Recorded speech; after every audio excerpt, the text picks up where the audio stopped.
Allow me to introduce you to a man who changed his name, changed his fate, and built a legacy that outlived the chains he was born into. His name was Seymour Burr. Seymour Burr wasn't born Seymour. He was born enslaved in Connecticut. No family name, and his original identity has been long since erased. It was probably never written down in full because, in the eyes of the law, he wasn't a man. He was property. But Seymour was not willing to accept that as his fate.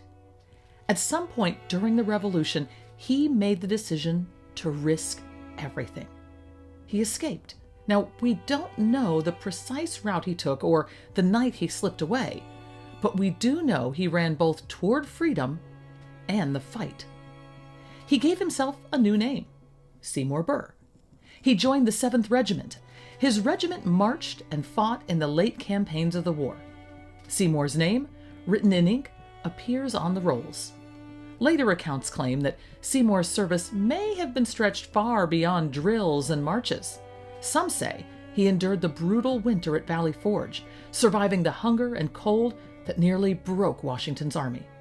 Others link him to the Battle of Bunker Hill and actions near Fort Catskill. The timeline makes some of these claims uncertain, but what remains undeniable is that he carried arms for the cause and did his part in the long fight.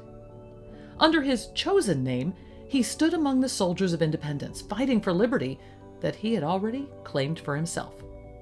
After the war, Seymour lived in Vermont, and there he did something extraordinary.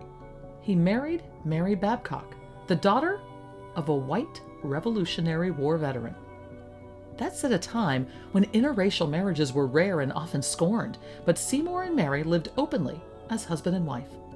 Their union was recognized by the community of Clarendon, Vermont, a community that judged him not by the color of his skin, but by the service he had given to the cause of independence.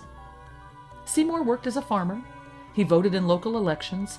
He lived not as a fugitive or as an outsider, but as a citizen.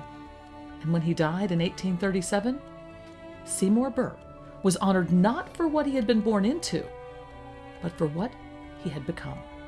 He was laid to rest with the recognition of a Revolutionary War veteran. Seymour Burr's story is one of reinvention. A man who escaped bondage, seized freedom, and carved out a place for himself in a new nation. He reminds us that the American Revolution was more than just battles and declarations. It was a chance for men and women, even those who began life in chains, to rewrite their destinies. Seymour Burr chose his own name, he chose his own path, and in doing so, he left behind a legacy that still speaks across the centuries. And this is just one voice from the shadows of the Revolution. Subscribe now, because many more stories are on the way.